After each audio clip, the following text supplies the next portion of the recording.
2 Samuel 23ஆம் அதிகாரத்துல 5வது வசனம். 2 சாமுவேல் 23:5. என்னுடைய வீடு தேவனிடத்தில் இப்படி இராதோ?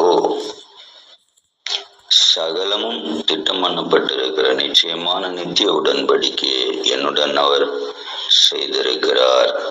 ஆதலால் என்னுடைய எல்லா ரட்சிப்பும் எல்லா வாஞ்சையும் வளர்ந்தோங்க செய்யாரோ?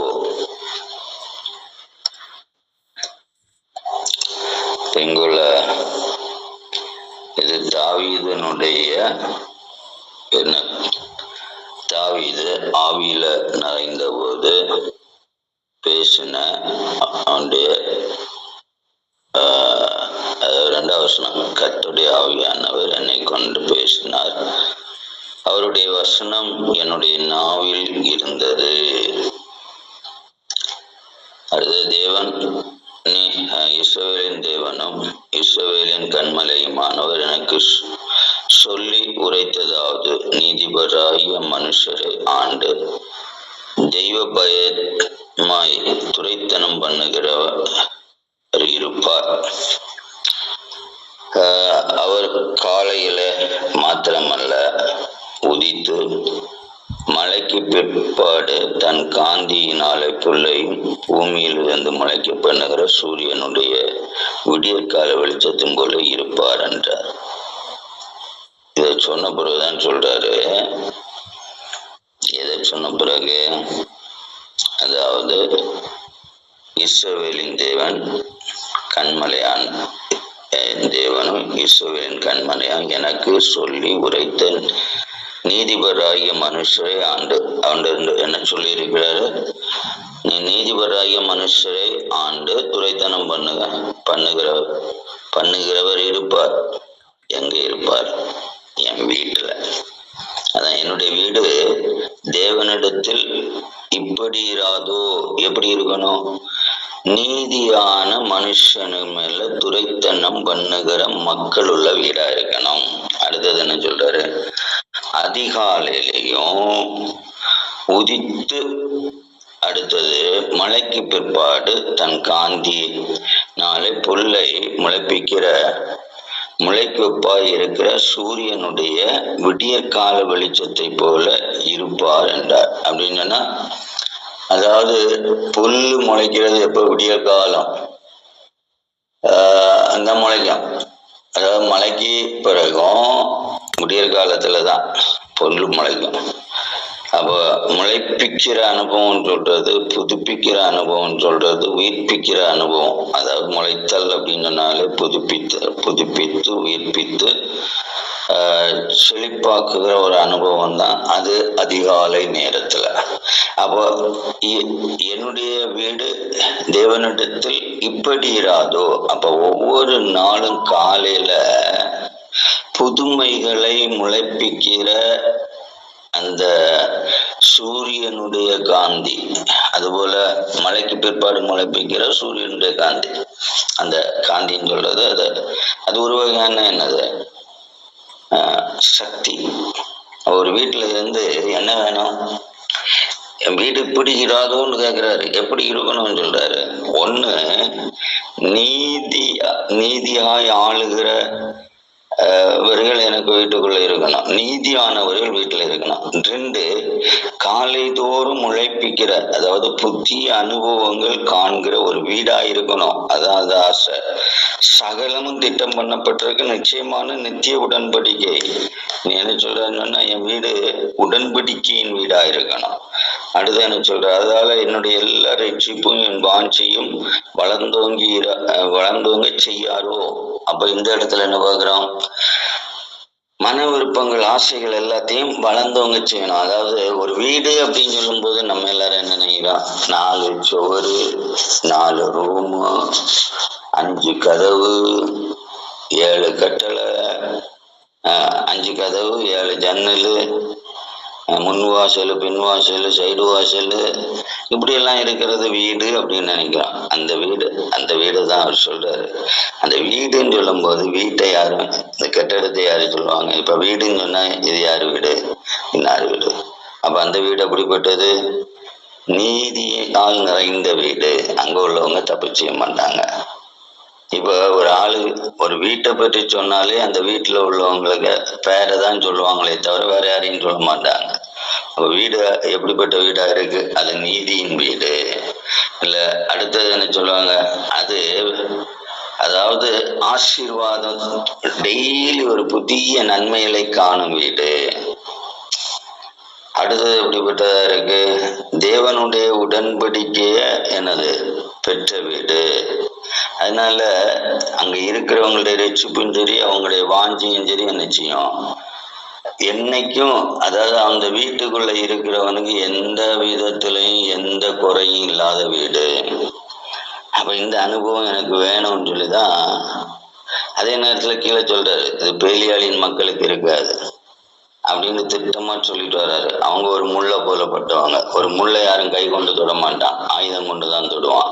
அதே போலதான் இவங்க மனுஷரால் தொடப்படக்கூடியவர் இல்லை, ஆயுதத்தால் என்னது விரட்டப்படக்கூடியவர்களா இருப்பார்கள் அப்படின்றத இந்த இடத்துல இருக்கு. ஓகே, அப்ப வீடு அப்படின்னு சொல்றது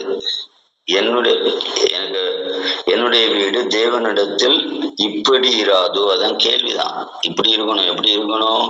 நீதி நிறைந்ததும் நாள்தோறும் புதிய அனுபவங்கள், அதாவது புதிய சூரியன் புல்லு முளைப்பிக்கிறது போல. இப்ப புல்லு முளைச்சு என்ன செய்யும்? செழிப்பை வெளிப்படுத்தும். பூமியினுடைய அந்த சூரியனுடைய சூட்டுல இருந்து பூமியை பாதுகாக்கும். புல்லு அநேகருக்கு பசி, மிருக ஜீவன்களுக்கு பசியை தீக்கும். அவ புல்லு எதுக்கு முளைக்குதுன்றே அநேகருக்கு, நம்ம புல்லு வரும் சும்மா புல்லு முளைக்குன்னு நினைக்கும். புல்லு எதுக்கு முளைக்க வைக்கிறாரு? சூரியன்ல இருந்து வரக்கூடிய சூடு அப்படியே அந்த பூமியை தாக்கி பூமி என்ன செய்ய விடாது, கந்தக பூமியா மாறக்கூடாது. அப்ப அந்த புல்லு முளைத்தா மட்டும்தான் அந்த பூமி என்ன செய்யும்? தனுத்து அது மனுஷனுக்கும் சரி, மற்ற விரிச்சங்களுக்கும் சரி, அது மிருக ஜீவன்களுக்கும் சரி, பச்சை பறவைகளுக்கும் சரி என்னது பிரயோஜனமா இருக்கும். நம்ம புல்லு தான் நினைச்சேன். இது என்னத்துக்கு புல்லு? ஆண்டவர் முளைப்பிச்சிருக்காரு. புல்லு களை, நிறைய களை வந்துருச்சு. ஐயோ, களை வந்தா பிசாஜி வந்தது போலதான். அப்போ களை நிறைய முளைக்குது. அப்போ களை முளைக்காம புல்லு முளைச்சா போதும். அங்க புல்லு முளைக்கும் போட்டிருக்கான களை ஆக்கிட்டாங்க. எப்ப பூமியில பாவம் வந்தோ அப்போ களையும் முளைக்க ஆரம்பிச்சிச்சு. அது நம்முடைய பிரச்சனை இல்லை. இப்ப ஒவ்வொரு நாளும் காலையில நிச்சயம் புல்லு முளைக்கும் அப்படின்னு புல்லு நமக்கு தெரியும்ல. கலவையில போய் பார்க்கல புல்லு முளைச்சிடும். நடுராத்திரி ஒன்றும் முளைக்காது, அது அதிகாலையில தான் முளைக்கும். அப்போ காலையில புல்லு முளைக்கணும்னு சொன்னா என்ன நடக்கணும்? ஒன்றும் மழை பெய்யணும், ஒன்றும் இல்லை, கட்டாயம் மழை பெய்திருக்கணும். மழைன்னு சொல்றது நம்ம தெரியும், மழை பெய்தா கட்டாயம் அடுத்த நாள் புல்லு முளைச்சிருக்கும். ஏன் இந்த முள்ளு அப்ப அதுக்கு அர்த்தம் என்னது? மழைன்னு சொல்றது தேவனுடைய ஆவிக்குரிய ஒரு ஆத்மீக உணர்வு தான். அப்போ ஒரு வீடு எப்படி இருக்கணும்னு எதிர்பார்க்கிறாரு? நீதியா இருக்கணும். அடுத்தது அதிகாரம் உள்ள வீடா இருக்கணும். அடிமைத்துவத்தின் வீட்டுல இல்ல, அதிகாரத்தின் வீட்டுல இருக்கணும். அதான் முதலாவது 3ஆவது வசனத்துல அவர் சொல்லிட்டு வர்றது. நீதி, அதிகாரம், உயிர்ப்பித்தல், புதுமையாகுதல். இந்த 3 தன்மையும் ஒரு வீட்டுக்குள்ள இருக்கணும் எப்பவும். ஏன்னு சொன்னா ஆண்டவர் என்னோட உடன்படி பண்ணியிருக்கேன்னு சொல்றாரு. நித்திய உடன்படி இருக்கு. அதனால என் ரட்சிப்பும் என் வாஞ்சையும் ஒவ்வொரு நாளும் வளர்ந்துட்டு தான் இருக்கும். அவோ தாவீது ஆவியில நிறைந்து சொல்லுகிற காரியம் தன் வீட்டை குறித்து, தன் வீட்டை எங்கன்னா கட்டிடத்தை இல்லை, தன் வீட்டின் பிள்ளைகளை குறித்து, தன் வீட்டின் சந்ததியை குறித்து, அந்த வீட்டின் நபரை குறித்து. அவ ஒரு வீடு கர்த்தருக்கு முன்னாடி இருக்குன்னு சொன்னா அது எப்படி இருக்கணும்? நீதி, அதிகாரம், புதுமை, இல்லை உயிர்ப்பித்தல், புதுப்பித்தல். அதாவது நாள்தோறும் ஒரு அற்புத அடையாளங்களை வெளிப்படுத்துகிற வீடா இருக்கணும். நமக்கு தெரியும் ஒரு வீட்டை பற்றி சொல்லும் போது இப்ப இன்னாருடைய வீடு அப்படின்னு சொன்னாலே ஜனங்களுக்கு ஆட்டோமேட்டிக்கா இப்ப இன்னாருடைய இது பாஸ்டர் வீடு. அப்போ அந்த பாஸ்டர் வீட்டுல என்ன இருக்கணும்? பிரேயர் இருக்கணும். அந்த பாஸ்டர் வீட்டுல என்ன இருக்கணும்? ஆராதனை இருக்கணும். அந்த பாஸ்டர் வீட்டுல என்ன இருக்கணும்? வசனம் இருக்கணும். அந்த பாஸ்டர் வீட்டுல என்ன இருக்கணும்? அன்பு இருக்கணும். அந்த பாஸ்டர் வீட்டுல என்ன இருக்கணும்? உண்மை இருக்கணும். அந்த பாஸ்டர் வீட்டுல என்ன இருக்கணும்? தயவு இருக்கணும். அந்த பாஸ்டர் வீட்டுல என்ன இருக்கணும்? கரிசனை இருக்கணும். அந்த பாஸ்டர் வீட்டுல என்ன இருக்கும்? ஹாஸ்பிட்டாலிட்டி, அதாவது உபசரிப்பு இருக்கணும்.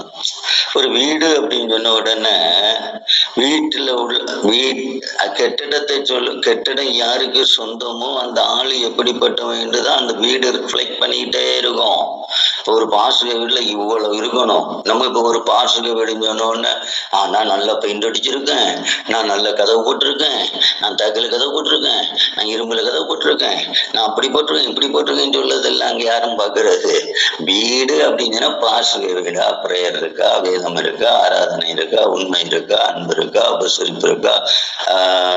அந்த வீட்டுக்குள்ள என்னது நீதி இருக்கா? இதுதான் நம்ம வீடு வீடுன்னு சொல்லிக்கிட்டு இப்ப ஒரு இது யார் வீடு? இது இன்னார் வீடு, அது குடியேறப்ப. இது இன்னார் வீடு, அது தள்ளிச்ச பிள்ளைகள் உள்ள வீடு. இன்னைக்கு ஜெனரலா அப்படிதான் எல்லாருடைய வாயிலையும் வரும். அப்போ இன்னாருடைய வீடு. அப்போ இங்க என்ன சொல்ற தெரியுமா? தாவீது தேவனுக்கு முன்னாடி என் வீடு இருக்கணும். எப்படி இருக்கணும்? முதலாவது எல்லா வீட்டிலையும் நீதி இருக்கணும், ஆளுகை இருக்கணும். அப்போ ரெண்டாவது என்ன இருக்கணும்? அதாவது விடியற்காலம் முளைக்கிற புல்லை போல என்னது, அதாவது அந்த ஒவ்வொரு நாளும் காலை தோறும் புதுமையான அனுபவங்கள் அந்த வீட்டுக்குள்ளே உருவாகி கொண்டே இருக்கணும். அது எப்படி இருக்கும்? மழை பெய்தாதான் இருக்கும். அப்ப காலை தோறும் ஜெபிக்கிற வீடா இருக்கணும். அதான் அதுல உள்ள சுருக்கம். என் வீடு எப்படி இருக்கணும் அப்படின்னா, நீதி உள்ள வீடா இருக்கணும், ஆளுகை உள்ள வீடா இருக்கணும், ஜெபம் உள்ள வீடா இருக்கணும். என் வீடு எப்படி இருக்கணும் அப்படின்னு கேட்டீங்கன்னா, தேவனுடைய நித்திய உடன்படிக்கையை கொண்ட வீடா இருக்கணும். அந்த உடன்படிக்கை, நித்திய உடன்படிக்கையின் வீடு எப்படி இருக்கும்? 2 சாமுவேல் 7:12 என்ன சொல்லி இருக்கு? உன் நாட்கள் நிறைவேறி நீ உன் பிதாக்களோடு நித்திரை பண்ணும்போது நான் உனக்கு பின்பு உன் கற்பக்கனியாகிய உன் சந்ததியை எழும்ப பண்ணி அவன் ராஜ்யத்தை நிலைப்படுத்துவான். புரியுதா? வீடு எப்படி இருக்கும்? உடன்படிக்கையின் வீடாகும். அப்போ அந்த உடன்படிக்கையின் வீட்டுல ஆளுகை இருக்கும். தேவனோடு உடன்படிக்கை செய்து கொண்டவர்கள் இருக்கிற வீட்டுல ஆளுகை இருக்கும். சரி, அங்க ராஜ்யத்துல ஆளுவான். இங்க நான் எப்படி ஆளுது? சாத்தான் மேல ஆளுகை இருக்கும். வீட்டுக்குள்ள சாத்தானுடைய சக்தி வராது, பயந்து ஓடிடும். அதிகம் ஆளுகை இருக்கிற வீட்டுக்குள்ள சாத்தானுடைய சக்திகள். சாத்தானுடைய சக்தி என்னது? நல்ல வீட்டுக்குள்ள குடிகாரனால இருக்க முடியாது. நல்ல வீட்டுக்குள்ள துஷ்ட குணம் கொண்ட பிள்ளைகள் இருக்க முடியாது. வீட்டை விட்டு ஓடிக்கிட்டே இருப்பாங்க. வீட்டுக்குள்ள இருக்க முடியாது. ஏன்னா இது துஷ்டத்தனத்தின் வீடு இல்லைல்ல. பாருங்க, நிறைய வீட்டுல பிள்ளைகள் ஓடி போயிடுறாங்கன்னு சொல்லுவாங்க. எதனால ஓடி போறாங்க? அந்த வீட்டுக்குள்ள தாய் தகப்பன அசிங்கமா பேசிக்கிட்டு தான் ஓடுவாங்க. ஏன் அந்த பிள்ளைகள் ஓடுது? தாய் தகப்பன் என்ன எதிர்பார்க்காங்க? நல்லதை எதிர்பார்ப்பாங்க. உண்மையா இருக்க விரும்புவாங்க, நீதியா இருக்க விரும்புவாங்க, பரிசுத்தமா இருக்க விரும்புவாங்க, அன்பா இருக்க விரும்புவாங்க. அப்போ இதெல்லாம் விரும்பாத பிள்ளை வீட்டை விட்டு தான் வெளியே தான் ஓடும். வீட்டுக்குள்ள வரவே வராது. அதுக்குள்ள ஓடி போயிடுச்சு. அசுத்தமான குணத்தோட இருந்து ஓடிதான் போகும். அது பய ஓடி போயிட்டான், வீட்டை விட்டு போயிட்டான். அதுக்கு காரணம் தகப்பனுடைய தப்பு இல்லை, தாயினுடைய தப்பு இல்லைன்னு சொன்னா அது நிறைய காரியம் நமக்கு தான் தெரியும். ஏன் பிள்ளைகள் வீட்டுல இருக்கல அப்படின்னு உள்ளது. அப்போ பிள்ளைகள் தலைமுறைகள் தேவனுடைய உடன்படிக்கைக்கு உட்பட்டவர்களாயிருந்தால் வீட்டுல இருப்பார்கள், இல்லாதவர்கள் வீட்டுல இருக்க மாட்டார்கள். இன்னும் சங்கீதம் 89:29 அவன் சந்ததி என்றென்றைக்கு நிலைத்திருக்கவும் அவன் ராஜ்யம் வசனங்கள் உள்ள மட்டும் நிலைத்திருக்கவும் வானங்கள் உள்ள மட்டும் நிலைத்திருக்கவும் செய்வேன். இது உடன்படி. இன்னும் அடுத்தது ஒரு காரியத்தை பாருங்க. உங்கள் செவியை சாய்த்து என்னிடத்துல வாருங்கள், கேளுங்கள், அப்பொழுது உங்கள் ஆத்மா பிழைக்கும். வீடுன்னு சொன்னாலே அதான் 55வது சங்கீதத்துல 3 ஏசாயா 55:3 இருக்கணும். ஆத்மா வாழ்வடைகிற வீடு. ஆத்மா செத்த வீடு இல்ல. இன்னைக்கு ஆத்மா செத்ததுதான் எல்லா வீட்லயும் இருக்கு. ஆத்மாவுக்கு ஜீவன் இருக்கு. இது ஆத்மா என்னது? வாழ்வடைகிற வீடு. அதை கேளுங்கள், அப்பொழுது உங்கள் ஆத்மா பிழைக்கும். தாவீதுக்காரர்களே, நிச்சயமான கிருபையை உங்களுக்கு நித்திய உடன்படிக்கை. தாவீதுக்காரன கிருபை என்னது? அதாவது ஒரு வீடு அப்படின்னு சொல்லும் போது தாவீதுக்காரனுக்கு கிருபை, தாவீதுக்காரன கிருபை அப்படின்னு சொல்லி பார்த்தோம்னா தாவீதுக்கான கிருபை ஆண்டவர் கொடுத்தாரு.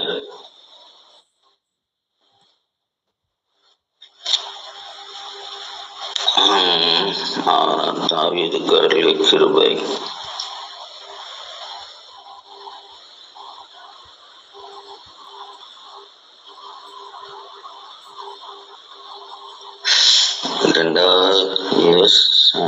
அது எங்க வரும்?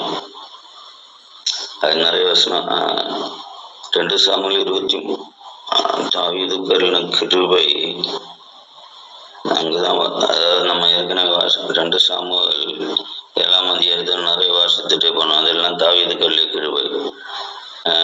என்ன செய்தாரு? ஆட்டுக்கு பின்னாடி நடந்தவன எடுத்துட்டு வந்தாரு.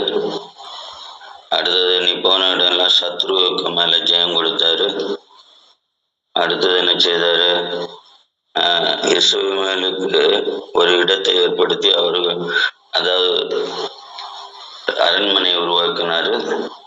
அடுத்தது தேவனுக்கு தாவீதுக்கு சத்ரு இல்லாம ஆக்கினாரு. இளைப்பாறுதல் கொடுத்தாரு, ஆராதனை கொடுத்தாரு. அதெல்லாம் நீங்க எங்க வாசிக்கணும் அப்படின்னா தாவீதுக்காரன கிருபை என்னன்னா 2 சாமுவேல் 7ஆம் அதிகாரம் 8-17 வரைக்கும் வாசிக்கணும். வாசிக்கிடுங்க, அப்பதான் தெரியும் தாவீதுக்கு என்ன கிருபையை கொடுத்தாரு. அந்த கிருபையெல்லாம் நமக்கு தருவேன்னு சொல்லி இருக்கிறார். யாருக்கு தருவாரு? அவருடைய சத்தத்துக்கு செவி கொடுக்க உன் வீட்டுல ஆயத்தமா இருந்தால், வீட்டாராய தெய்வ சத்தத்துக்கு இடம் கொடுக்க. தாவீதுக்காரர்ல நித்திய கிருபை. அப்போ அந்த வீட்டை சுற்றிலும் எதிரிகள் இருக்க மாட்டான், சத்துரு இருக்க மாட்டான். இன்னைக்கு வீட்டுக்குள்ள வாராக்கே பயப்படுகிற அநேகர் உண்டு.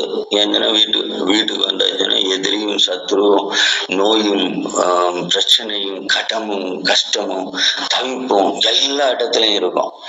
எல்லா வீட்லயும் என்ன பிரச்சனை? ஏன் வீடு சந்திக்கல, எங்களுக்கு பிரச்சனையில இருந்தோம், நாங்க துக்கத்துல இருந்தோம், நாங்க கண்ணீர்ல இருந்தோம், எங்க வீடை சந்திக்கவே இல்லை. ஏன் சந்திக்க வேண்டிய காரியம் என்னது? முதல்ல உன் வீட்டுல என்ன இருக்கணுமோ அதை வை. அங்க தாவீது திட்டமா சொல்ற, இது என் வீட்டுல இருக்கணும்னு சொல்றாரு. என்ன இருக்கணும்? நீதி இருக்கணும் அப்படின்னு சொன்னா தெரிஞ்சு போச்சுல்ல. வீடுல உள்ளவங்க குற்றமற்றவர்களா இருக்கணும். அடுத்தது என்ன செய்யணும்? இந்த வீட்டுல இருக்கவங்க எப்படி இருக்கணும்னு சொல்றாரு? குற்றமற்றவர்களா இருக்கணும். இன்னொன்னு என்னது? இந்த வீட்டுல இருக்கவங்க எப்படி இருக்கணும்? ஆளுகை உடையவர்களா இருக்கணும். பிசாசினுடைய எல்லா கிரியைகளையும் என்ன செய்யணும்? விரட்டி விட்டுக்கிறவர்களா இருக்கணும். அதான் வீடு. இல்லாம வீட்டுக்குள்ள பிசாசின் கிரியை குடிச்சுக்கிட்டு வர்றது, சண்டை போட்டுறது, திருடுறது, அயோக்கியத்தனம் பண்ணுகிறது, பொய்ய பேசுறது, புத்தலாட்டம் பண்றது, வீட்டுக்குள்ள இருந்து தீய காரியங்களை செயல்படுறது, அப்படிப்பட்ட வீடா இருக்கக்கூடாது. தாவீது இப்படி என் வீடு இருக்காதோ எப்படி? ஆளுகை, அதாவது நீதி உள்ள வீடா, ஆளுகையின் வீடா, என் பிள்ளைகள் நீதியாய் ஆளுகையாய், அது வாக்குத்தத்தம் பண்ணி இருக்கிறாரு. உன் பிள்ளைகள் இப்படிதான் இருக்கும்னு சொல்லி இருக்கிறாரு. இருக்கணும். இனி காலை தோறும் என்ன செய்யணும்? புதுமையா கிருபை புதிதா ஆகிட்டே இருக்கணும். வீடுன்னு சொல்றது அதுக்குதான். வீட்டுக்குள்ள காலையில ஜெபிக்க வீட்டுல கிருபைகள், அத புல்லு முளைக்கிறது போல, புல்லு இருக்குன்னு சொல்லிட்டேன், அது எப்படி இருக்கோ அதே போல வீட்டுக்குள்ள வந்த ஒரு இதமான அனுபவம். ஹீட் எனர்ஜி இல்லை, அங்க குளுமையான அனுபவம். புல் அதுக்குள்ளதுதான். அது மற்றும் மிருகத்தை போஷிக்கும், விரிச்சத்துக்கு நிச்சயம் எரிபந்தம் இல்லாம பூமியை பாதுகாத்து விரிச்சங்களுக்கு என்னது வளர்ச்சிக்கு இடம் கொடுக்கணும். புல்லு வேணும். அது காலை தோறும் டெய்லி முளைக்கணும்.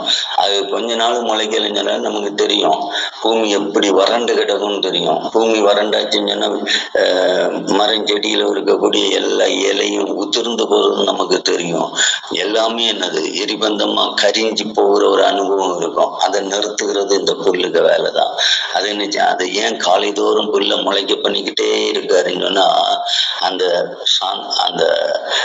சூரியனுடைய காந்தியினுடைய எரிபந்தம் உண்டாகாமல் இருக்க புல் அதை தடுத்துக்கிட்டே இருக்கும். அப்ப அதே புல்லையும் எரிச்சிடும், சூரியன் அதையும் எரிச்சிடும், அது வேற காரியம். ஆனாலும் அந்த மழை பெய்யும் காலத்துல புல்லினுடைய தன்மை எதுவோ அதே போல ஆவிக்குரிய ஜீவிதம் வீட்டுக்குள்ள நிலைத்திருந்த காலை தோறும் தேவனை தேடிக்கிட்டு புதிய கிருபைகள் ஒவ்வொரு நாளும் முளைப்பிக்கிற ஒரு வீடா இருக்கும் சொன்னா அந்த வீட்டுக்குள்ள யாருக்கும் என்னது அதாவது நிறைய பேர் வீட்டுக்குள்ள இருக்க முடியாது, ஓடி போறாங்கன்னா வீட்டுக்குள்ள வந்தா என்ன இருக்காது, அமைதல் இருக்காது, சாந்தம் இருக்காது, ஒரு இருதயத்துக்கு இதமான அனுபவம் இருக்காது. அப்ப இதமான அனுபவத்தை உருவாக்குறது தான் வீடு. அப்ப இப்படி என் வீடு இருக்காதோன்னு கேட்கிறார். இப்படி இருக்கணும்னு வாஞ்சிக்கிறேன். ஏன்னா தேவன் என்னோட உடன்படி பண்ணி இருக்கிறார். அது மாத்திரமல்ல, அவர் என்ன சொல்றாருன்னா, என் வாஞ்சி என் விருப்பமும் நாள்தோறும் நினைச்சு வீட்டுல பெருகி கொண்டிருக்கும். அப்ப நம்முடைய வாஞ்சி நம்முடைய விருப்பமும் என்னதா இருக்கணும் அப்படின்னு உள்ளது பார்க்கணும். அப்ப உடன்படிக்கை எப்படிப்பட்டதா இருக்கணும்? வசனத்துக்கு செவி கொடுக்கிற ஆத்துமாக்கள் பிழைக்கிற நித்திய கிருபைக்குள்ள கொண்டு வருகிற அந்த அனுபவம் வீட்டுக்குள்ள இருக்கணும் அப்படின்னு உள்ள வாஞ்சை இருக்கணும். இனி என் வீடு எப்படி இருக்கணும் அப்படின்னு சொன்னா, கடைசியா எல்லாத்தையும் வளர பண்ணுகிற, அதாவது சங்கீதம் 37:4 கர்த்தருக்கு மகிழ்ச்சி ஆயிரு, அவர் உன் இருதயத்தின் வேண்டுதல்களை அவருக்கு அருளி செய்வார். அவ்வளவுதான், உனக்கு அருளி செய்வார். அதாவது வீட்டுல சந்தோஷம் இருக்கணும், கர்த்தருக்குள் உள்ள சந்தோஷம் இல்ல, எங்களுக்கு ஆடம்பர சந்தோஷம் இல்ல, எங்களுக்கு நாடக சந்தோஷம் இல்ல, எங்களுக்கு எனது ஆஸ்தியின் சந்தோஷம் இல்ல, எங்களுக்கு பண சம்பாத்திய சந்தோஷம் அது இருக்க கூடாது. நம்மகிட்ட வீட்டுக்குள்ள இருக்க வேண்டியது எப்பவுமே கர்த்தருக்குள் இருக்கிற மகிழ்ச்சி, கர்த்தருடன் மகிழ்ந்திரு, அவர் உன் இருதயத்தின் தேவனுக்குள்ள இருக்கிற சந்தோஷம். எந்த வீடா இருந்தாலும் தேவனோடு வாழ்கிறவர் அந்த வாஞ்சி நிறைந்த ஒரு வீடா இருந்தா என்ன நடக்கும்? நம்ம ஜெபிக்கிற எல்லா காரியத்தையும் இந்த வீட்டுல போய் உட்கார்ந்து இருந்தா கொஞ்சம் மனசுக்கு நிம்மதியா இருக்கும். அந்த வீட்டுக்காரங்க ஜெபம் பண்ணுனா எனக்கு நடக்கும், அந்த வீட்டுக்காரங்கள்ட்ட போய் சொன்னா நமக்கு வியாதி நீங்கும் அப்படின்னு சொல்லக்கூடிய அளவுல ஒவ்வொரு வீடும் இருக்கணும். அதுதான் கர்த்தர் வாஞ்சிக்கிறார். என் வீடு இப்படி இருக்காது அப்படின்னு கேட்கிறார். நீ யோகிட்ட போனோம், ஒவ்வொருத்தருகிட்டையும் போனோம், ஒவ்வொருத்தருக்கு வீடு எப்படி இருந்தது, எப்படி இல்லை, எப்படி சோதிக்கப்பட்டது, எப்படி ஜெயிக்கப்பட்டது, இதெல்லாம் நம்ம படிக்க நிறைய இருக்கு. வீட்டை குறித்து படிச்சாலே அட்லீஸ்ட் நான் இன்னைக்கு காலையில உங்கள்கிட்ட சொல்றது, நம்ம வீட்டுல இந்த 3 காரியம் இருந்தா போதும். 1 நீதி இருக்கணும், 2 அதிகாரம் இருக்கணும், 3 புதிய கிருபை நாள்தோறும் புதுப்பிக்கப்பட்டுக்கிட்டே இருக்கணும் போதும். அப்ப அதுக்கு நான் என்ன செய்யணும்? இந்த 3 காரியத்துக்கும் 1 நான் செய்ய வேண்டியது என்ன அப்படின்னு கேட்டா, அதாவது